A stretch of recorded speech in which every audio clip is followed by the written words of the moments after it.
Hello, welcome back to Kim Reads as we continue with Addy Saves the Day. Chapter 3, Healing. During the next 3 weeks, Addy, Mama, and Papa worked harder than ever in their garden. Addy loved to walk up and down the rows with her watering can and see the little sprouts pushing up out of the earth. She pulled out the weeds and kept the soil around the seedlings loose so they had plenty of room to grow. The day before the fair, Addy and Mama gently dug out some seedlings Mama was going to sell at the women's booth. They carefully replanted the seedlings in small pots and lined up in the pots in a basket. "I'll bring the basket over to the church," said Addy. "The children's group is meeting there again today.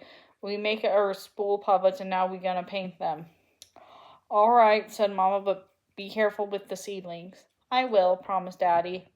The basket was heavy, and Addy had to walk slowly. When she got to church, she went downstairs in the room where the children's group was meeting. She put the basket of seedlings in a sunny corner and sat next to Sarah. "Oh, look," said Harriet. "Been playing in the dirt again, Addy?" Addy started to say something sharp, but she bit her lip. Addy really had meant it when she promised Mama and Papa that she'd try to get along with Harriet. But it was a hard promise to keep. The children's group had met 4 times to work on spool puppets and practice the puppet show. Every time Harriet had been as disagreeable as could be. Addy could see that today would be no different. She picked up the spool puppet and began to paint it. "What's that puppet going to be?" asked Sarah. "I think this one's going to be a soldier," answered Addy. "I'll use blue paint to make him a uniform." "A soldier?" snorted Harriet. "That spool puppet will look as much like a soldier as your brother does." "Don't talk about my brother that way, Harriet," said Addy. "Why not?" said Harriet. Her voice was thin and high. "I bet your brother was never a soldier at all. My uncle—" "Your uncle!" Addy cut in. "We're all sick of hearing about your uncle." "You're just jealous," snapped Harriet. "No, I ain't," said Addy, growing more and more angry. "You jealous of me because everyone liked my idea better than yours." "How could I be jealous of such a stupid idea?" Harriet scoffed. "That's what these puppets are. Stupid." She threw down the puppet she had been working on, spraying the spools across the floor. "Hey, don't do that," Sarah yelled. "These puppets ain't stupid. Yours might be, but the rest of us is real good." "No, they aren't," Harriet yelled back. "We won't sell a single one. You'll see. We won't make any money. It'll all be Addy's fault." "If you think those are so stupid, why don't you just leave?" shouted Sarah. "That's right, Addy. We don't need you." Just then, Mrs. Drake rushed into the room. "What in heaven's name is going on here?" she exclaimed. "Who threw this puppet on the floor?" "Addy started it," Harriet accused. Addy glared at her. "No, I didn't. You did," she insisted. "It's all Harriet's fault," said Sarah. "Girls," said Mrs. Drake sternly, "I don't care who started that. I'm surprised at all 3 of you. You know better to behave than this, and in a church, too. We're supposed to be working for a common purpose here." She looked at the girls and shook her head. "I'm going to teach you girls a lesson. The fair is tomorrow. During the morning, I want 3 of you to work together at the puppet stage. Just the 3 of you. I hope that will teach you how to get along. Do you understand me?" "Yes, ma'am," said Addy, Sarah, and Harriet at the same time. Harriet turned up her nose and marched back to her seat. Addy sat down next to Sarah and picked up her soldier puppet and paintbrush, but her hands were so shaken from anger that she couldn't hold the brush steady to paint. "That Harriet," she thought. "She got a way of spoiling everything. It's going to be terrible doing puppet shows with her. No one can get along with her. She's just too mean." Addy dreaded working with Harriet so much. She felt as a rain cloud had cast its gloom over the fair. She had almost surprised to see the sun shining brightly during the next morning as she and Mama and Papa walked to the park where the fair was taking place. When they arrived, Addy couldn't help feeling excited. She had never been to a fair before. She didn't know where to look first. There were pony rides, horseshoe games, and booths draped with red, white, and blue bunting. People were selling homemade preserves, donuts, and popcorn balls. Soldiers from Camp William Penn were laughing together and trying to win prizes at the ring toss. Addy could see fish being fried and chicken being barbecued. Women were sending out loaves of bread and cakes decorated with light clouds of frosting. Nearby, some men were churning ice cream. Addy counted 10 freezers. A group of women were slicing lemons. stirring pictures of lemonade. Addy's mouth was starting to water. I'm going to find Reverend Drake and see what he need me to do, Papa said. Now, I know you're really here to work, Addy, but take these. He handed Addy 3 shining pennies. Don't forget to have a little fun. Oh, thank you, Papa, Addy said. She nodded the coins in her handkerchief. 3 whole cents to spend as she pleased. How could she ever decide what to spend them on? Come over here, Addy. I want to show you where I'm gonna be. She led Addy to a group of booths. In one, women had hung brightly colored quilts that were going to raffle, and others had set out pies, cherry, raisin, apple, and sweet potato, to sell. Oh, Mrs. Walker, exclaimed a woman at one of the booths. I'm so sorry, I forgot to bring your seedlings over to the church. Mama, I'll run back and get them, Addy offered. I know where they at. All right, said Mama. You go on and get them and be careful. Addy hurried back to the church and ran down to the Sabbath schoolroom. The seedlings were waiting for her in the sunny corner where she left them the day before. Just as she bent over to pick them up, she heard a funny sound. It was as if somebody was crying, and crying hard. Addy put the basket down and looked around. The room was empty. No one was there, and yet she heard a sound of crying. Addy tiptoed over to the door of the broom closet and opened it slowly. She looked inside and gasped. There, huddled in the corner, was Harriet. She was crying as if her heart had been broken. Her face was hidden in her hand. Harriet, said Addy, surprised. What are you doing here? What's the matter? Harriet didn't answer. She just sobbed. Addy took a step closer. You want me to get Mrs. Drake? She asked. You sick or something? Addy shook her head. Harriet shook her head, still sobbing. Addy didn't know what to say. She could hardly believe this was Harriet. Harriet, who was always so haughty. Please, Harriet, said Addy, tell me what's the matter. Without lifting her face, Harriet blurted out, It's my uncle. He's dead. Addy felt as though someone hit her in the stomach. What? She said, shocked. Your uncle? The one who... She couldn't finish her sentence.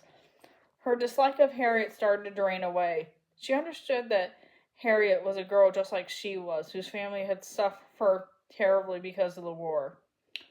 Oh, Harriet, Addy said with a sigh as she sank to her knees.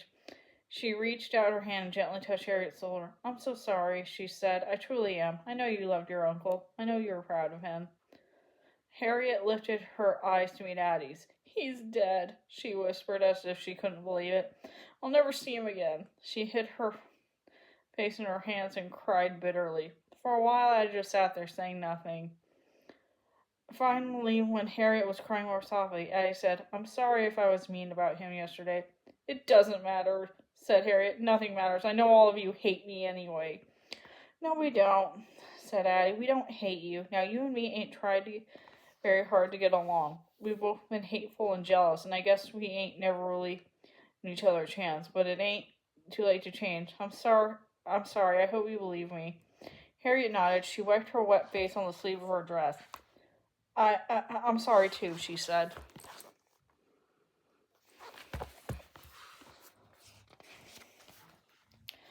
I was mean to you. I don't blame you for not wanting me around. But we do want you, said Addy. We need you. Like Reverend Drake said, we gotta work together.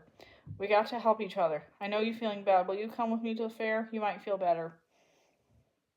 When Harriet didn't answer, Addy went on. Sarah and me can do the puppet show without you if you two should have to come, she said. But I sure hope you will come.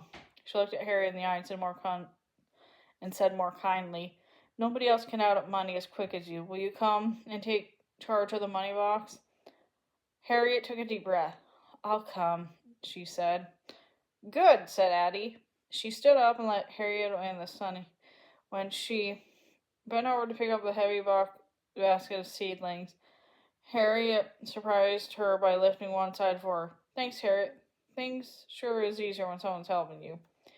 Harriet nodded and wiped her eyes. Addy thought she even smiled a bit. Addy and Harriet carried the seedlings from the church fair over to Mrs. Walker's booth. The two girls finally hurried to the public stage. Y'all finally here, exclaimed Sarah. I could tell by the look on her face that Sarah was surprised to see Addie and Harriet arriving together. Come on and get to work. People are even stopping by. I already sold 2 puppets and 3 slide whistles. That's good, Addie said. Listen, Sarah, Harriet don't feel good. She's gonna sell puppets and watch the money box. You and I can do the puppet show, all right? Sarah looked puzzled. She asked, what's wrong with her? Addie gave Sarah a hard stare and said, that's Harriet's business. Then she added softly, let's get started. Addie and Sarah moved behind the stage, knelt down next to each other, and pulled a blanket over their heads.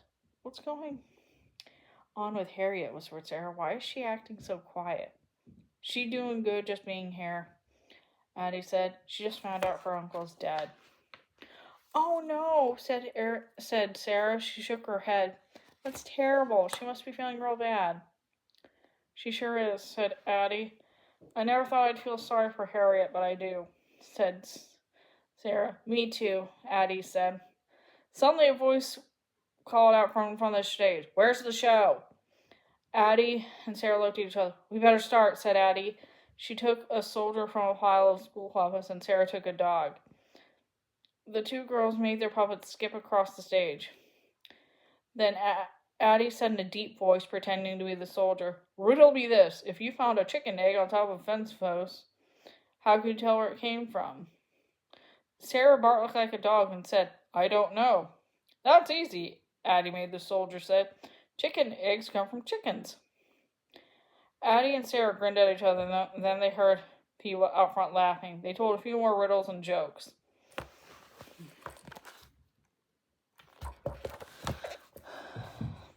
Then Addie made the puppets dance while Sarah played a song on the slide whistle. When Addie and Sarah came from the stage, they were surprised to see so many children had gathered. They smiled and bowed while the audience clapped. Harriet waited until the clapping died down. Then she said, You can buy the spool puppets here and the slide whistles here. The puppets cost 10 cents each or 3 for a quarter. The slide whistles cost 5 cents each. So many people wanted to buy slide puppets and whistles that all the girls had to hand them out, collect the money, and make change. By the time they finished their last customer, a new audience had gathered, and it was time for Addie and Sarah to put on a show. It was almost 2 hours before they had to take a break. You were right, Addie, said Harriet. She was buying herself a slide whistle. I can't believe how well the puppets and whistles are selling. We're going to sell them all, Sarah said confidently. Hey, everybody, she called out. Come right on over to our booth and buy our puppets and slide whistles. They go in fast. The 3 girls laughed together at Sarah's clowning, but not for long. Quickly, another crowd gathered, and they had to go back to work. Just before the last show of the morning, Mrs. Drake came to the puppet stage. Well, I see you girls are getting along well, she said happily, and your puppet shows are the hit of the fair. Everyone is enjoying them. Every child I see seems to be wearing one of those slide whistles around his neck. We sure have sold a lot of puppets and whistles. I already counted the money. We made nearly $7. That's wonderful, Mrs. Drake said. Do you want to collect the money? Asked Addie. Not yet, said Mr. Drake. I'll come back in a while. Don't wait too long or the money box is going to overflow. As Mrs. Drake and the girls laughed, Addie noticed a taller girl standing on the puppet stage. She was wearing a red dress. Her dress was nice, so Addie was surprised to see that she was carrying a big, dirty carpet bag. The girl put the bag on the ground next to the puppet stage while she picked up puppets, inspected them, and put them down. Hello, Addie said to the other girl. Do you want to buy a puppet? I'm just looking, said the girl sharply. It's not against the law to look, is it? No, of course it ain't, said Addie. Just then, a large group of children were right on the puppet stage. Addie and Sarah put on a show for the children while Harriet sold puppets and whistles. After the children left, when Addie was selling a puppet to a soldier, she saw an older girl still lingering near the puppet stage, and then she vanished in the crowd. When Addie turned to put the soldier's money in the box, she couldn't find the box. She looked on the ground behind the stage, beneath the box of puppets, and next to the box of slide whistles. What are you looking for? Asked Sarah. The money box, Addie said in a worried voice. Where is it? Is it behind the stage? Asked Harriet. No, it ain't, exclaimed Sarah, looking around frantically. It's gone. Oh no, groaned Harriet. All our money. Somebody must have stolen it. Suddenly, Addie knew exactly what had happened. It was that tall girl, she said quickly, the one with the bag. I know she's the one who stole the money. Sarah, go tell Reverend Drake. Come on, Harriet, let's catch her. Okay, that's the end of that chapter. See you later.